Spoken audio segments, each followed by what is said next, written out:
So the fact that your religion promotes uncomfort and makes human life miserable means that it's true?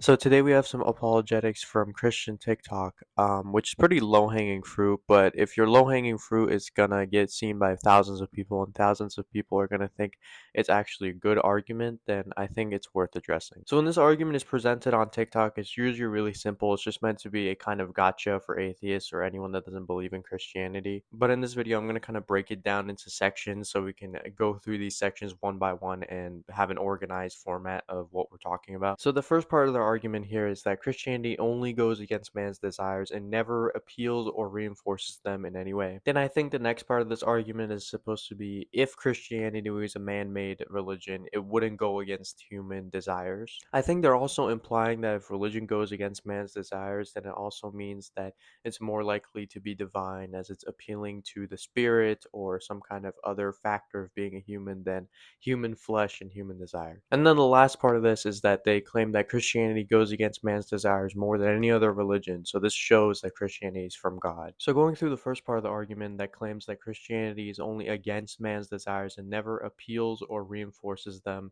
we can just simply see that this is not true. If we just look at the things that Christianity is providing to humanity, providing its followers, we can see that it's providing them with a lot of things that they desire, a lot of things that humans desire. The first thing that it provides them is meaning in life. I mean, just one of the biggest objections to not having a religion, not having a God, being an atheist, is that you have no meaning in your life. Your life is sad.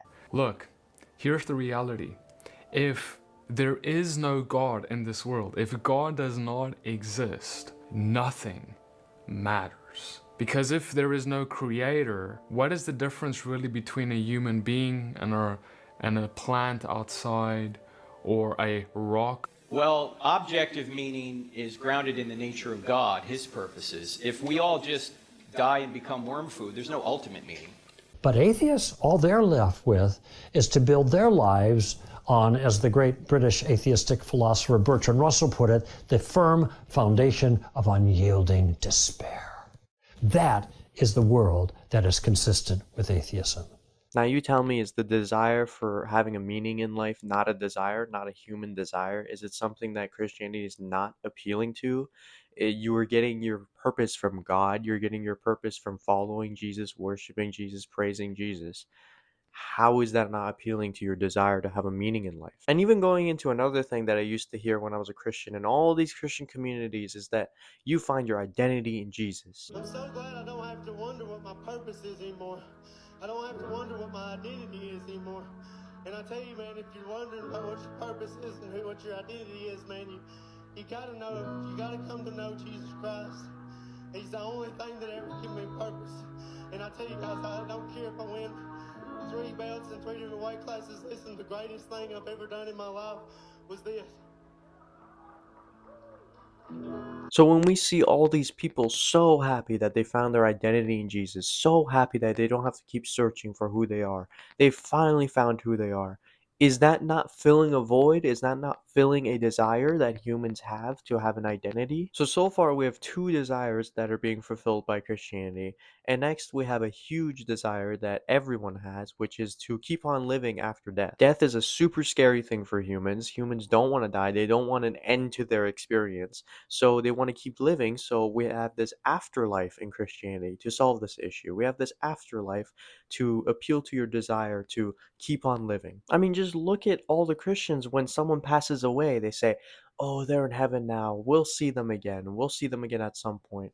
It's such a huge desire to want to see your loved ones after death. It's such a huge desire to want to reconnect with these people. So of course Christianity is appealing to this desire. The next desire that is being fulfilled in Christianity that's really an illusion of being fulfilled is the desire to have protection, is the desire to have certainty over your future. Many times when there's hard things going on in the Christian's life, they resort to praying, they resort to talking to God, they want God's protection when they're going through a hard time. When there's war times, what do Christians do immediately? They pray for the army, they pray for their country, they pray for the citizens to be safe and sound, for people to stop dying. This huge desire of protection is being fulfilled by Christianity because you essentially have the omnipotent being of the universe, the creator of the universe, on your side protecting you.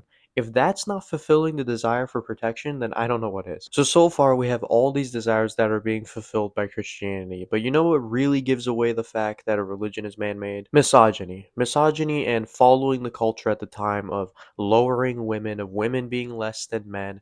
It's so prevalent throughout the Bible. I mean, New Testament and Old Testament. Now, I'm not even going to go through the Old Testament because there's a million verses where women are being mistreated. Many times in the Old Testament, women are not even named. They're just someone's wife, someone's object, someone's slave. So I think it's abundantly clear that the Old Testament is just riddled with misogyny all over the place. And that's what the culture was at the time. You know, you'd think the God of the universe, the perfect God of the universe, wouldn't be restricted by the culture at the time of misogynists, but apparently that's all that was happening there. Now, there are plenty of verses, even from the New Testament, that clearly show that women are lower than men, that there's a huge amount of misogyny going on. So the first verse we can look at is 1 Corinthians 11. A man ought not to cover his head, since he is the image and the glory of God.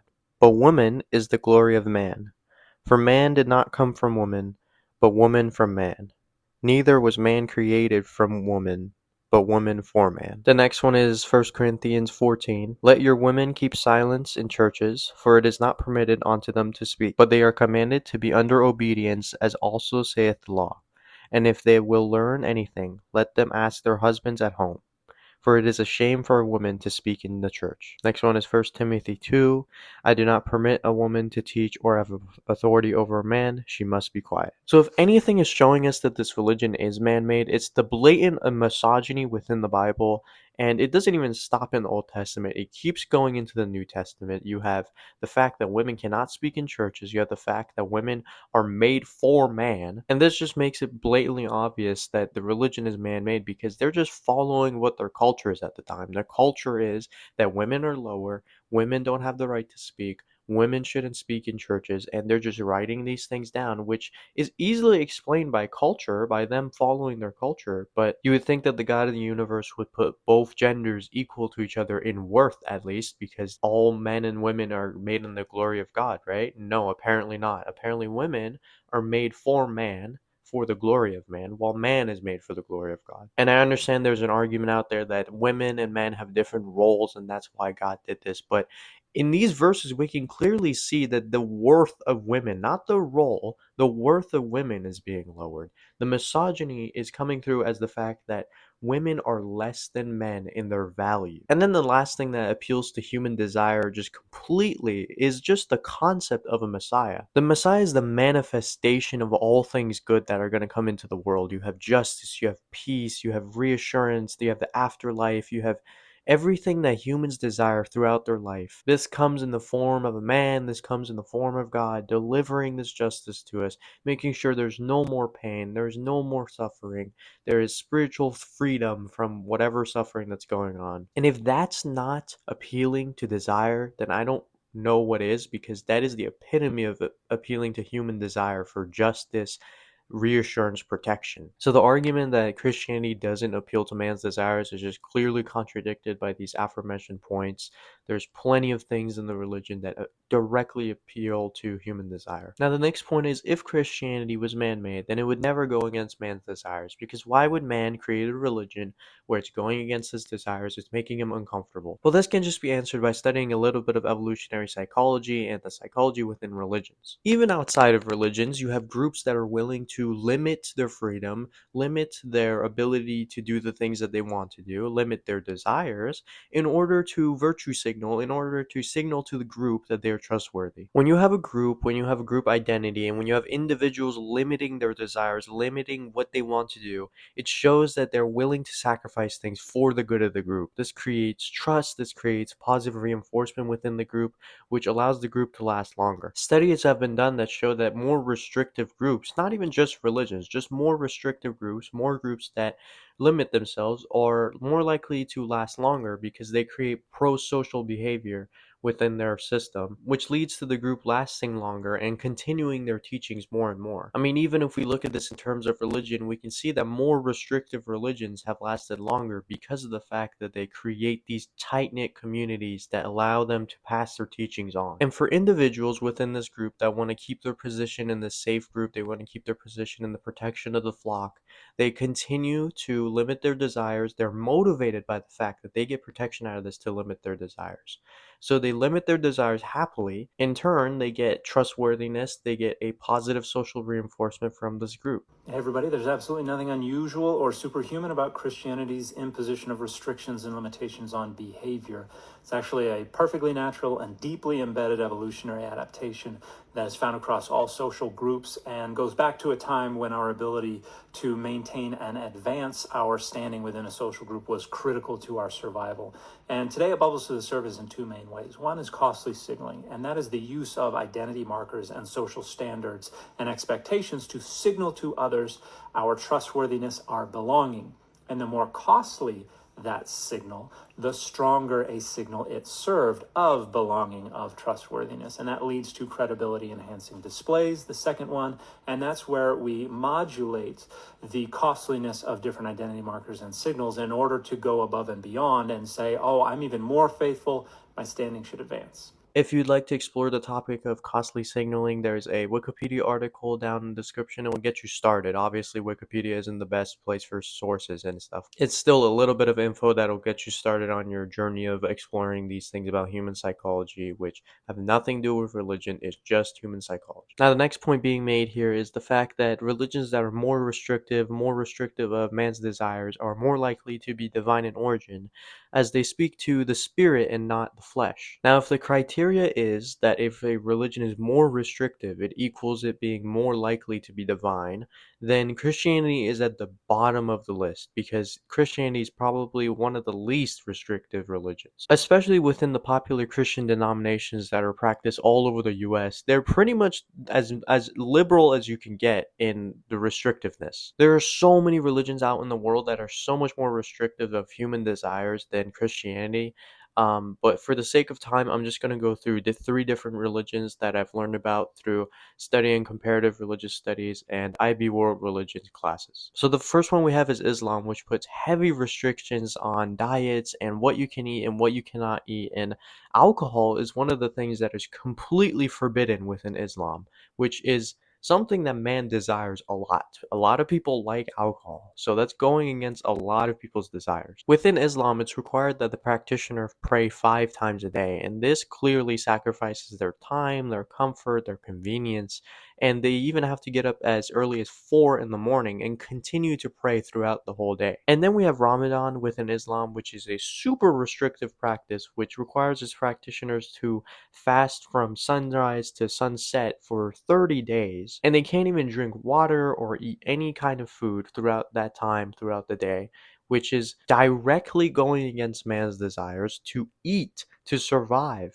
That is literally the most essential desire a person can have, is to eat and survive. That's going against their desires completely. Then you have some religions within India like Jainism, which are super restrictive. Jainism, not just a religion, it's a lifestyle with a splash of the extraordinary. Here are 5 unique Jain practices. Number 1, ahimsa, non-violence. Jains turn pacifism up a notch. They practice extreme non-violence, even wearing cloth masks to avoid inhaling tiny critters and sweeping paths to avoid stepping on them. Number 2, non-possessiveness. Imagine owning almost nothing and feeling free. Jain's ace minimalism, emphasizing detachment from materialism. Number 3, Digambara monks, going commando for spirituality. Some Jain monks reject clothing entirely, symbolizing absolute detachment. Number 4, Paryushana, meaning abiding and coming together. An 8-day spiritual cleanse where Jains engage in fasting, study, and forgiveness. Number 5, Salakana. Talk about a grand exit. In extreme circumstances, elderly Jains embrace voluntary peaceful starvation to shed karma and achieve liberation. And then lastly, we have Buddhism. Within Buddhism, the core teaching is that desire creates suffering. Therefore, we should eliminate desire. The whole religion of Buddhism is the practice to eliminate desire from the human psyche. If that is not going against man's desires, then I don't know what is, because that is the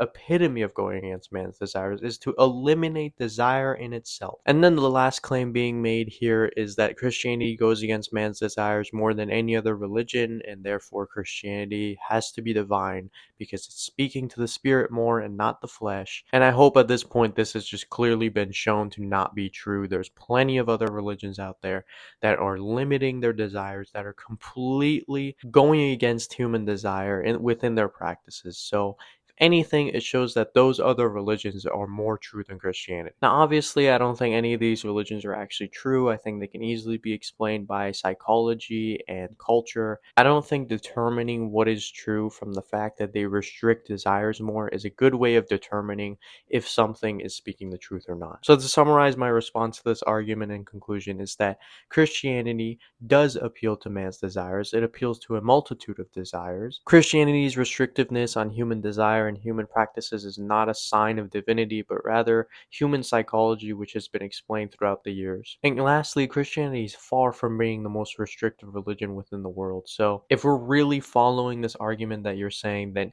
your own argument destroys Christianity, because Christianity is one of the least restrictive religions. As much as I enjoy talking about these religious arguments and discussing them through, this argument is clearly just low-hanging fruit that has not been thought through, because it's coming from a place of being not educated about culture, not being educated about other religions, not being educated about history, and it's the general smugness of the people presenting this argument that just makes it very irritating. I'm very confident that most Christians that actually know about other religions and cultures around the world would easily refute this argument, because it's going against Christianity. It's not helping your case. And this is the last thing I'm going to ask, is just, if you see this kind of argument going around, if you see this kind of widespread belief that's going around, go research it on your own. Look at the different viewpoints, see what's wrong with it, see what's good with it, and then decide to make a TikTok about it if you really think that it's a good argument. Doing this kind of research will really save you a lot of embarrassment in the future as you make your smug TikTok that you think your argument is undefeatable and it's the ultimate argument that no one can refute. But that's pretty much it for this video. If you guys enjoyed this video, hit the like button, comment below, let's have some discussions. If you enjoy my content, hit the subscribe button, and I'll see you guys in the next video.